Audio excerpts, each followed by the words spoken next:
Vous rêvez d'une nouvelle maison, d'un investissement sûr ou de simplifier la gestion de vos biens? Mapiol est la solution. Grâce à nos services adaptés à vos besoins, Mapiol vous accompagne à chaque étape de votre projet immobilier. Mapiol, c'est aussi la plateforme immobilière entièrement digitale qui s'adapte à vos préférences et à vos sélections pour vous recommander des propriétés qui répondent le mieux à vos critères. Avec Mapiol, simplifiez-vous la vie en bénéficiant de nos différents offres et services immobiliers, notamment l'achat, la vente, la construction, la location, le financement et l'investissement. Bénéficiez également d'un accompagnement juridique expert pour sécuriser vos transactions et déléguer la gestion de vos biens en toute confiance. Également, simplifiez vos démarches administratives grâce à notre expertise. Mapiol, c'est la solution globale, accessible et transparente à tous vos besoins immobiliers. Mapiol, l'immobilier en un clic.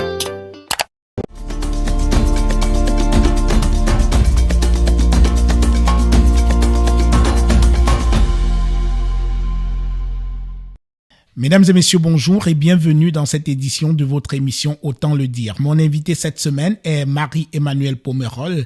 Elle est maîtresse de conférences à l'Université de Paris 1 Panthéon-Sorbonne. Elle vient de publier chez Cartala un ouvrage intitulé « De la loyauté au Cameroun, essai sur un ordre politique et ses crises ». Son livre explore les dynamiques de loyauté dans la politique au Cameroun à travers de nombreux entretiens, un précieux travail de terrain tout en s'appuyant sur des concepts de sociologie politique bien connue comme l'étape néopatrimoniale, la politique du ventre et la post-colonie. Marie-Emmanuelle Pomerol analyse les crises politiques, sociales et sécuritaires qui sévissent au Cameroun. Merci de rester fidèle à Naya TV. Merci de regarder Autant le dire.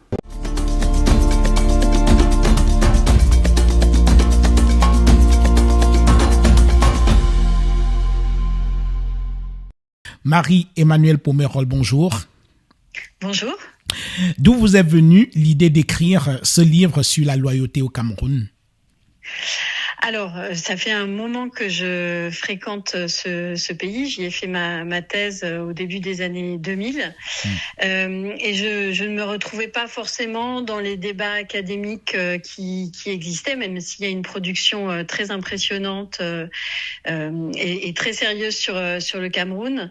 Je trouvais qu'il y avait une tendance parfois à éviter certaines questions qui fâchaient ou alors à mettre en avant l'idée d'un pays qui ne bougeait pas du tout. Et j'avais envie de montrer qu'au-delà de cette littérature intéressante, on pouvait regarder autrement le pays en montrant à la fois effectivement ses permanences, mais aussi des dynamiques importantes et notamment des crises à la fois sécuritaires, mais aussi politiques qui sont là depuis quelques années. Alors vous parlez d'un pays qui est souvent présenté comme un pays qui ne bouge pas beaucoup. Quelqu'un a d'ailleurs parlé de l'État stationnaire. À quoi peut être due cette perception qu'on a du Cameroun?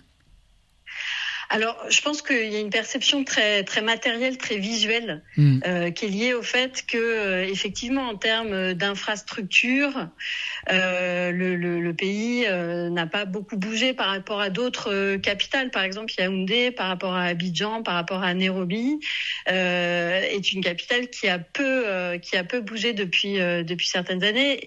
Et ça, c'est juste le signe du fait qu'il y a des politiques publiques qui sont assez lentes en fait à se mettre en œuvre, malgré, on le sait, une administration extrêmement puissante. Oui.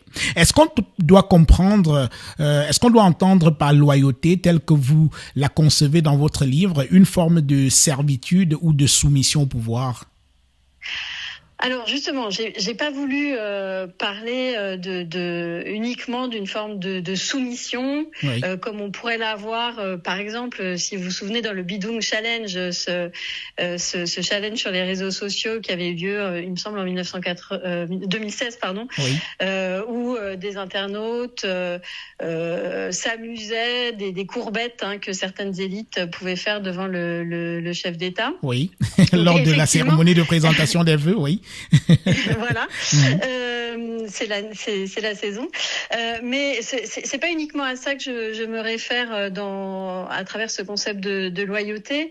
Je le reprends donc à Albert Hirschman, qui est un socio-économiste et qui se posait la question de savoir que font les gens quand ils ne sont pas contents avec un système, une entreprise.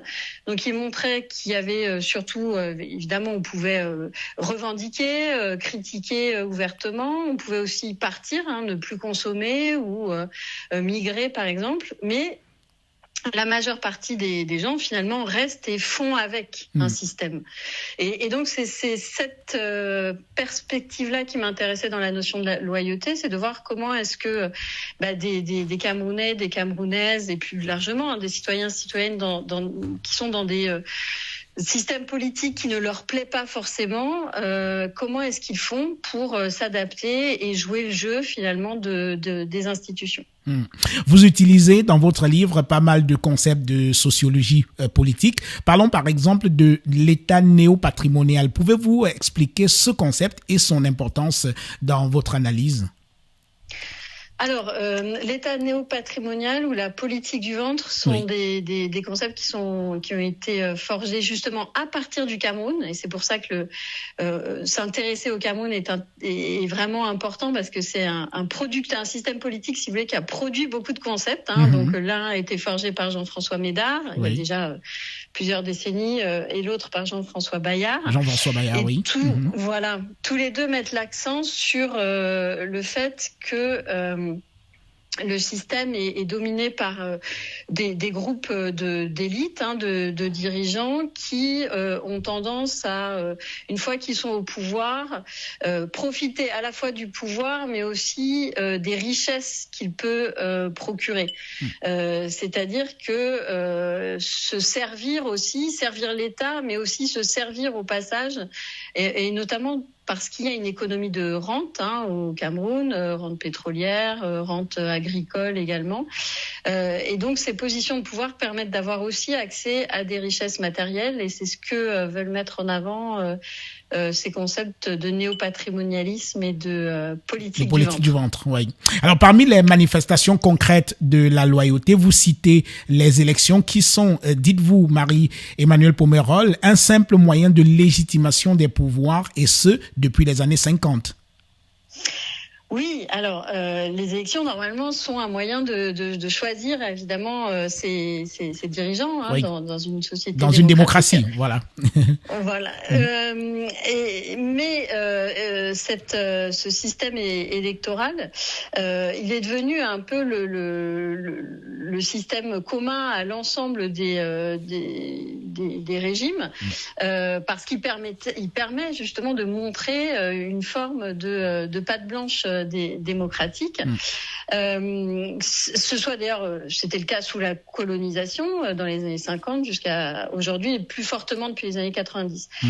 Et alors, ce que j'essaye de montrer, c'est qu'effectivement, il y a eu des élections dès les années 50, mais on sait bien que dans les années 50, un certain nombre de partis, et notamment le plus populaire, l'Union des populations du Cameroun, n'a pas été autorisé à participer aux élections. Donc, à partir de là, à partir du moment où il y a un choix sur qui peut participer, qui ne peut pas participer, sans parler même des modalités de l'élection, est-ce que les fichiers électoraux sont complets, est-ce que les conditions de la liberté de faire campagne sont réunies. À partir de là, il est difficile de considérer les élections comme le moyen, si vous voulez, de révéler le choix populaire. Et à ce moment-là, c'est un outil pour légitimer les gouvernements, puisqu'ils peuvent se prévaloir d'avoir été choisis lors de ce vote. Et vous dites que ces élections que vous qualifiez d'injonction démocratique peuvent finalement devenir un piège pour le pouvoir, et vous vous appuyez sur l'élection présidentielle de 2018. Voilà, c'est-à-dire que les États ne vivent pas en vase clos. Le Cameroun a des relations avec tout un tas d'autres acteurs étatiques, ce qu'on appelle la communauté internationale, même si elle est très diverse. Et donc, le gouvernement camerounais était soumis à un certain nombre d'injonctions, de demandes à ce qu'il réforme un certain nombre d'institutions. Alors, dans le domaine économique, on connaît les programmes d'ajustement structurel, mais aussi dans le domaine politique, revoir la loi électorale, revoir le fichier électoral ou la façon dont il est fait, etc. Oui. Et au bout d'un moment, il a été difficile de refuser de ces réformes. Et il me semble qu'un certain nombre de ces réformes, même si on peut toujours être très critique envers les CAM, envers la biométrie, on fait que les électeurs ont été peut-être un petit peu plus convaincus par ce système électoral. Et en 2018, on a bien vu qu'il y a eu quand même un enthousiasme citoyen, que plus de jeunes sont venus voter aussi parce que l'offre politique était peut-être plus diversifiée, un peu plus nouvelle, etc.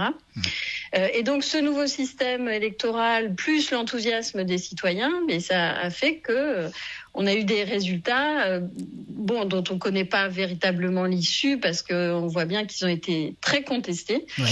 Et donc ils ont représenté, c'est pour ça que je parle de risque démocratique, ces élections, elles représentent un véritable risque pour le parti au pouvoir. Oui, vous parlez à la fois de risque démocratique et de risque électoral.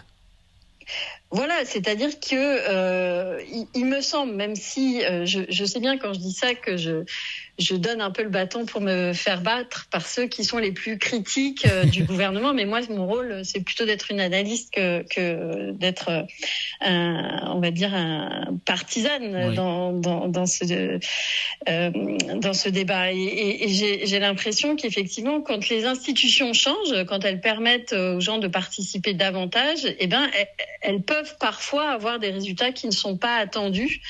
Et on a bien vu en 2018, pour la première fois, des résultats contestés de manière très virulente, et puis par le biais du système judiciaire. C'était la première fois qu'on voyait cette contestation en direct à la télévision. Oui, devant le Conseil constitutionnel. On voit bien qu'il y a une possibilité, si d'autres conditions sont réunies, pour que les élections servent véritablement au choix des représentants. Alors, autre manifestation de loyauté que vous expliquez dans votre livre, ce sont les cérémonies officielles. Oui, alors là, c'est un grand classique, me semble-t-il, même de la littérature la littérature scientifique, je veux dire, sur le Cameroun. J'ai des collègues qui s'y étaient déjà intéressés auparavant. Mais là, c'est vraiment un trait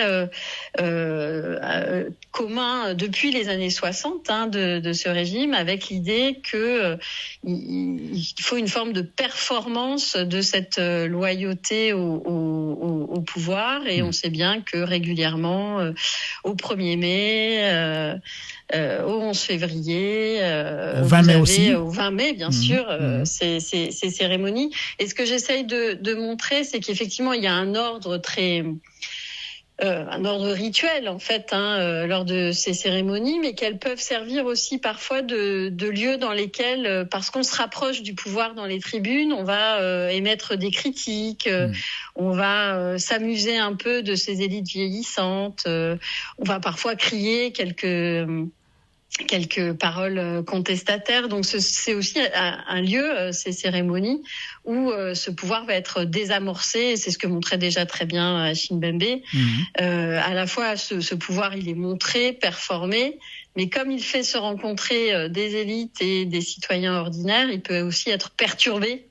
Et puis on le voit très bien lors des fêtes du 8 mars, où après la cérémonie officielle, les femmes envahissent les lieux publics et là remettent largement en cause pas seulement, je veux dire, l'ordre politique, mais aussi l'ordre que j'appellerais patriarcal, puisqu'elle renvoie, je l'ai entendu plusieurs fois, comme beaucoup, elle renvoie les hommes à la maison pour aller faire à manger pendant qu'elle s'installe dans les bars. Ouais.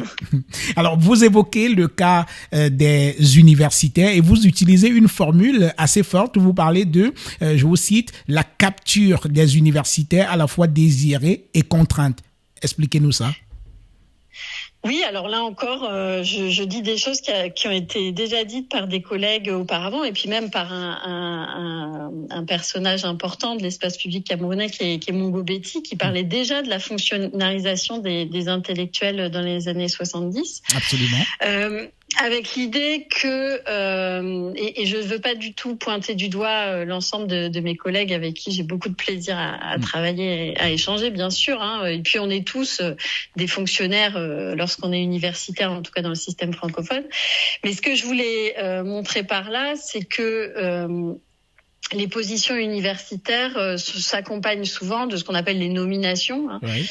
Et qui donc vous place aussi à une position administrative, et qui à partir de ce moment-là, vous oblige à effectivement à faire autre chose que votre métier d'universitaire. Oui. Donc c'est pas forcément que vous êtes soumis ou que vous êtes d'accord avec tout ce qui se dit, tout ce que disent les ministres et autres, mais finalement votre métier universitaire, c'est-à-dire enseigner, c'est-à-dire faire de la recherche, présenter vos travaux, discuter avec vos collègues de ces recherches, et tout ça devient la portion congrue finalement de votre emploi du temps.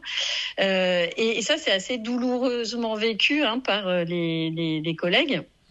Parce qu'ils doivent se consacrer à des tâches qui ne sont pas le cœur de leur métier, et qui fait que l'ensemble du système peut pâtir en fait de cette absorption ou de cette capture administrative des chercheurs et des universitaires. Est-ce que vous iriez, Marie-Emmanuelle Pomerol, jusqu'à parler comme Julien Benda de la trahison des clercs en ce qui concerne les intellectuels au Cameroun?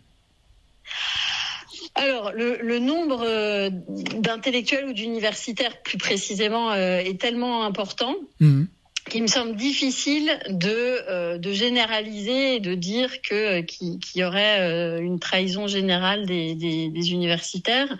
On voit bien qu'il y a des postures ou des pratiques, des positionnements qui sont assez différents. Et puis si je reprends le concept de loyauté, il s'accompagne de deux autres concepts par Hirschman, c'est celui d'exit, le fait de faire défection, et de voice, celui de parler, de formuler des critiques. Donc on voit bien que parmi les universitaires, certains sont partis à l'étranger pour plein de raisons. Alors on appelle ça parfois la fuite des cerveaux, oui. Mais c'est aussi lié au fait que les conditions de travail matérielles, mais aussi, comme je le dis là, symboliques ou politiques du travail universitaire sont compliquées. Donc ceux-là partent et ont parfois une parole un petit peu plus libre lorsqu'ils sont à l'extérieur. D'autres formulent des critiques alors qu'ils sont à l'intérieur des universités, et là leur position est souvent assez problématique. On a même des collègues qui, pour des raisons d'engagement politique et pas du fait de leur position universitaire, mais néanmoins sont en prison. Oui, c'est le cas par exemple du professeur Alain Foguet. Et dans votre livre, justement, vous semblez observer qu'il est en prison depuis longtemps, et il n'a pas eu l'honneur, même pas de la moindre compassion de ses collègues.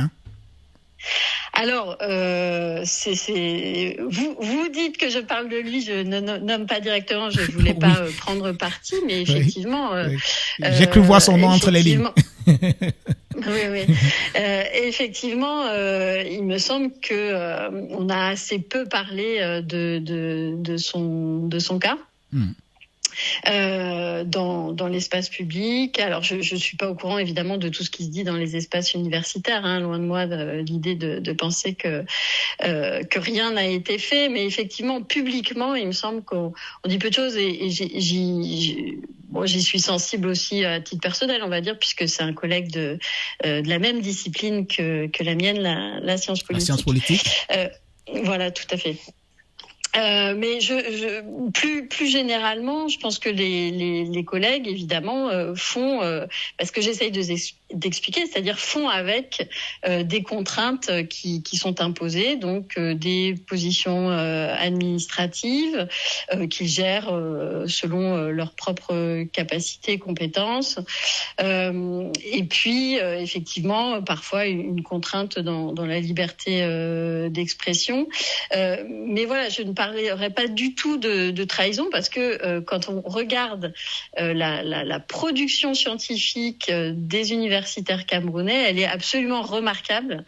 Et beaucoup de mes collègues qui ne connaissent pas le Cameroun, qui travaillent sur l'Afrique ou même d'autres régions du monde, sont très nombreux à me dire régulièrement, mais c'est incroyable ce que les universitaires camerounais produisent, comme les étudiants camerounais sont présents à l'international, sont excellents, etc., etc.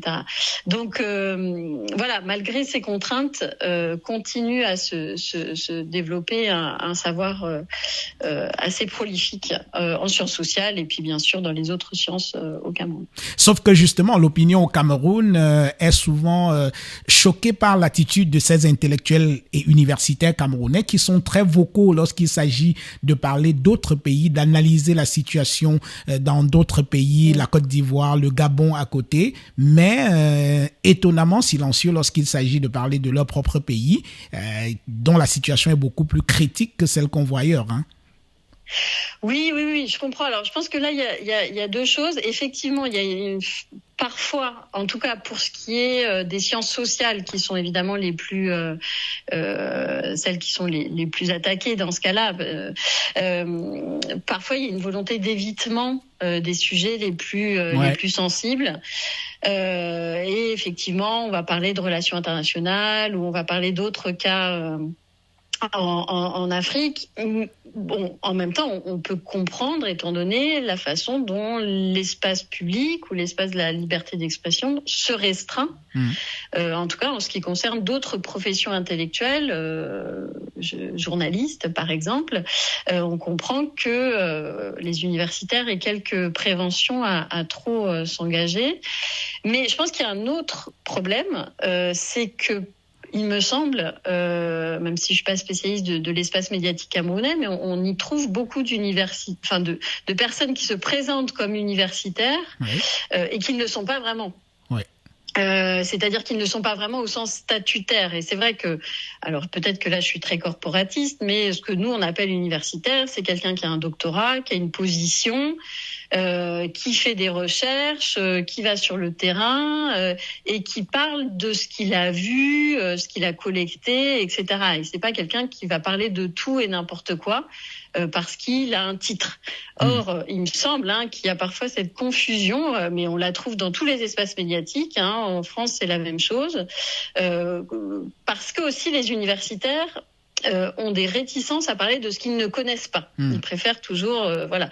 Et il me semble que sur les plateaux télé, dans les radios camerounaises, on trouve beaucoup de titres universitaires un petit peu usurpés et qui, évidemment, sont ensuite la cible, je l'entends bien, des auditeurs ou des téléspectateurs. Tout à fait. Alors, vous revenez pour illustrer un peu le cas des universitaires. Vous citez le cas d'un universitaire qui, autrefois, était un analyste remarquable de la situation socio-politique du Cameroun et qui, aujourd'hui, a radicalement retourné sa veste.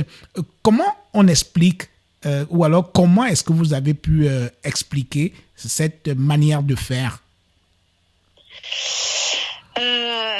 Je pense que c'est l'inconfort en fait de ces positions universitaires où pour finalement faire carrière quelque part à un moment vous êtes obligé aussi de faire allégeance, c'est-à-dire si vous voulez faire une carrière qui soit uniquement dans l'espace universitaire camerounais, il faut à un moment donné montrer des gages. Et il me semble que dans ce cas-là, ce retournement, il est dû à cette volonté de rester dans cet espace-là et donc pour progresser, de montrer des gages. Mais on voit d'autres universitaires qui décident certes de faire carrière chez eux, mais qui vont aussi trouver des rétributions matérielles ou symboliques en allant à l'extérieur et qui sont donc moins dépendants de ces gages à l'intérieur de l'espace politique camerounais, donc qui vont décider d'aller faire un séjour de quelques mois ou quelques semaines et ils seront, on va dire, aussi satisfaits avec ce type de rétribution à l'extérieur et se contenteront, on va dire, de carrières peut-être moins fulgurantes à l'intérieur de l'espace universitaire camerounais. Est-ce que dans ce contexte justement de loyauté ou de réputation quasi généralisée, vous avez quand même des exemples sur la scène politique, culturelle, on parlait de l'université tout à l'heure, ou de la société civile, des gens qui restent debout? Est-ce qu'il y a encore au Cameroun, de Paul Biya, de la place pour une prise de parole critique? Alors, justement, il me semble que le propos de mon ouvrage, c'est de dire que beaucoup de Camerounais et de Camerounaises sont debout. Parce que ce qui m'a aussi motivée à écrire cet ouvrage, c'est justement beaucoup de critiques. Et alors, je n'habite pas au Cameroun, donc c'est des questions aussi de positionnalité. Je dis des choses depuis la France où j'habite, même si je viens très très régulièrement au Cameroun. Donc je comprends que chacun ait une vision différente. Mais il me semble qu'il y a beaucoup de critiques qui sont des critiques morales. C'est-à-dire on va condamner les gens moralement en disant que ce qu'ils font, c'est pas bien, les Camerounais sont tous corrompus, fous, brutaux, etc. On entend beaucoup une critique très dure, je trouve, à l'encontre des gens qui restent et qui font en fait ce qu'ils peuvent dans un système qui est très contraint. Et c'est ce que Jean-Pierre Olivier de Sardan, qui est un anthropologue qui travaille plutôt sur le Sahel, explique. Il dit il faut regarder qui sont les experts de l'intérieur. Et je pense qu'il y a beaucoup d'experts de l'intérieur, de gens qui connaissent bien le pays, qui font ce qu'ils peuvent dans ce système, qui ne sont pas toujours très critiques parce qu'il est difficile de combiner à la fois une vie de famille, une carrière et des critiques, mais qui au quotidien, dans la justice, à l'école, à l'université, dans les organisations de la société civile, etc., font discrètement leur travail. On en trouve beaucoup, me semble-t-il. Et en fait, c'est justement pour dire que si ces gens-là aujourd'hui ne parlent pas, ne sont pas extrêmement critiques, etc., le jour où le système, on va dire, peut s'ouvrir, alors là, il me semble que le pays est très équipé en fait pour produire des politiques publiques plus efficaces, pour réinventer en fait son futur. Et vous dressez un portrait assez remarquable d'un acteur de la société civile camerounaise, Jean-Marc Bikoko, qui en a vu des vertes et des pas mûres. Oui, alors justement, je voulais montrer à travers son portrait. C'est quelqu'un que j'ai connu en 2005, donc ça fait un petit moment que j'ai suivi son parcours, qui est lié aussi à des réseaux internationaux, français ou en Afrique de l'Ouest. Et je voulais montrer qu'il avait cherché à tenir cet équilibre un petit peu précaire entre faire une carrière, on va dire, dans la société civile, être capable d'avoir une influence sur certaines politiques publiques, sur les questions de la dette, sur les questions du suivi budgétaire, etc. Et puis, donc, mettre ses compétences au service d'une vie professionnelle et en même temps être capable de tenir certaines convictions politiques, et notamment sur la question des élections, sur la question de l'alternance. Et ça, ces prises de parole politiques lui ont valu quelques séjours en garde à vue. Donc, voilà, il a fallu qu'il navigue entre une société civile qu'on dit parfois complètement vendue ou achetée parce que elle serait proche de l'administration ou même trop proche des acteurs français, par exemple, et puis des positions politiques un petit peu plus radicales qui font qu'il a souvent d'ailleurs été un petit peu lâché par d'autres collègues de la société civile. Le président de la République du Cameroun, Paul Biya, n'est plus tout à fait jeune. Il est âgé aujourd'hui de 92 ans. Il est au pouvoir depuis 1982. C'est le plus ancien président encore en exercice sur la planète. Et il ne cracherait pas sur un nouveau mandat en 2025 à la tête du Cameroun. Dès le début de votre livre, Marie-Emmanuelle Pomerol, vous ambitionnez d'expliquer cette pérennité aussi exceptionnelle qu'indécente, il faut le dire. Alors, est-ce que vous y êtes arrivé? Alors, ce que j'ai essayé de montrer, c'est pas tant pourquoi le président Biya lui-même a réussi à rester au pouvoir. Je m'intéresse en fait un petit peu moins aux élites politiques, à leur réseau, à leur capacité à se maintenir, qu'au fait que les citoyens, les citoyennes sont pris dans ces dispositifs de loyauté et finalement ont joué le jeu qui leur était proposé par ce système politique, parce que ce jeu finalement leur permettait à la fois de satisfaire certaines aspirations professionnelles, de carrière ou parfois même démocratiques, et en même temps ont permis au pouvoir de se légitimer en montrant qu'il y avait des élections, les Camerounais sont patriotes, les Camerounais sont des fonctionnaires et des intellectuels productifs. Donc tout ça a pu permettre au régime effectivement de se légitimer, de rester en place aussi longtemps, malgré le fait que pour beaucoup de Camerounais et de Camerounaises, dans ce qu'on entend dans les médias, dans les discussions plus discrètes, ce régime est loin d'être légitime, on va dire, moralement et politiquement. Je rappelle votre livre « De la loyauté au Cameroun, essai sur un ordre politique et ses crises » paru en octobre dernier, octobre 2024 chez Cartala. Alors, quels sont les impacts à long terme de ces pratiques de loyauté sur la société camerounaise ? Alors, ce que j'ai voulu montrer, c'est que finalement, ces pratiques, c'est des pratiques ordinaires. Le fait d'être, par exemple, nationaliste, de dire qu'on aime son pays. Dans le cadre là de ce gouvernement-là, ça mène parfois à soutenir le RDPC, par exemple, oui, ou soutenir le gouvernement actuel et aller à des cérémonies officielles de soutien au pouvoir. Mais être nationaliste dans un régime plus ouvert, ça peut être aussi une force en fait, pour reconstruire un ordre politique peut-être plus démocratique.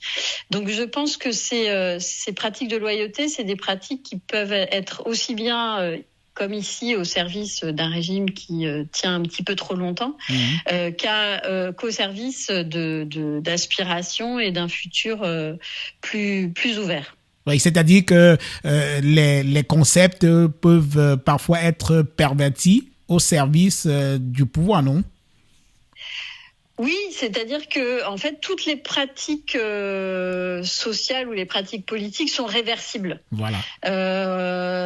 C'est-à-dire qu'on n'est pas foncièrement pour un régime autoritaire et un individu dans un régime autoritaire n'est pas foncièrement une personnalité autoritaire, même s'il peut y avoir évidemment des effets.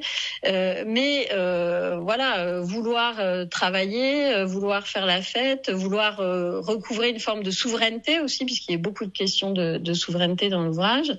Je pense que ça peut aussi bien être satisfait, si vous voulez, dans des institutions plutôt autoritaires que dans des institutions plutôt démocratiques. Donc l'ordre politique, ce que j'essaye de montrer, c'est qu'il est réversible parce que les individus sont eux-mêmes, peuvent aspirer à des choses différentes en fonction des contextes. Comment votre livre a-t-il été accueilli au Cameroun depuis qu'il est sorti ? Est-ce que vous avez des retours ? Pour l'instant, j'ai assez peu de retours parce que le temps qu'il arrive Oui. jusqu'aux librairies camerounaises qui sont malheureusement peu nombreuses. Oui. Heureusement, il y a la librairie des peuples noirs de Feu Mangobeti qui est pratiquement... Voilà, exactement. Donc, c'est là qu'il a été envoyé. Voilà. Je ne sais pas encore s'il a été beaucoup lu. J'attends vraiment des retours. Il y aura notamment une présentation très bientôt, fin janvier à Paris. Mais j'espère aussi, évidemment, pouvoir le présenter très rapidement au Cameroun. Ce serait une bonne chose. Marie-Emmanuelle Pomerol, maîtresse de conférence à l'Université de Paris 1, Panthéon-Sorbonne, auteure chez Cartala du livre intitulé « De la loyauté au Cameroun, essai sur un ordre politique et ses crises ». Merci. Merci. Merci à vous.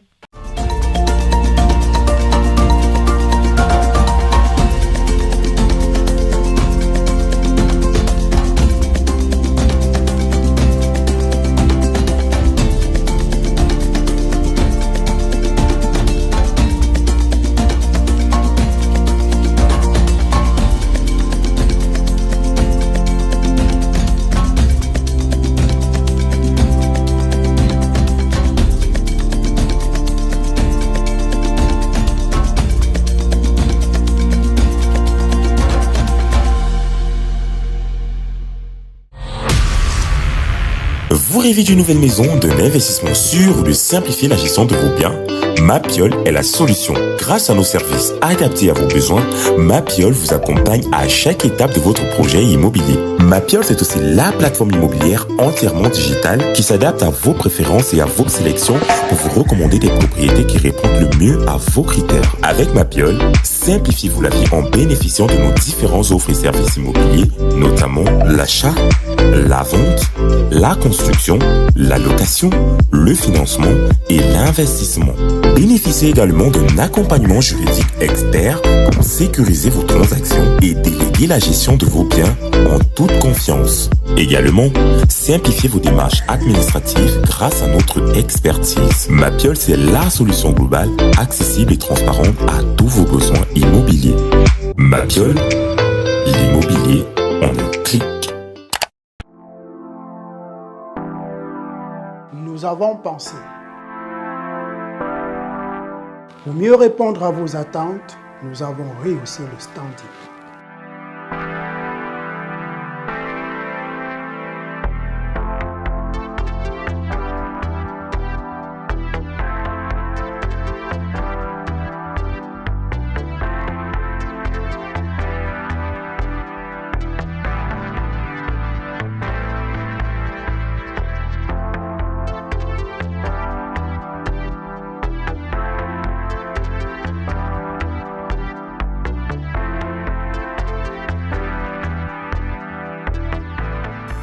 Hôtel Le Quai d'Orsay. Better than what you imagine.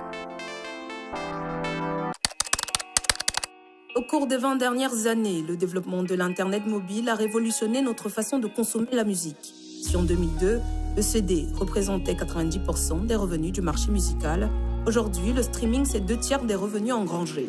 Le monde change et pour vous accompagner, LOG Music Entertainment est une agence de distribution digitale qui permet aux artistes et labels de distribuer leur musique à travers le monde sur plus de 250 plateformes de streaming telles que Boomplay, Spotify ou encore Apple Music. Alors n'attendez plus et rejoignez la nouvelle ère, musicalement vôtre.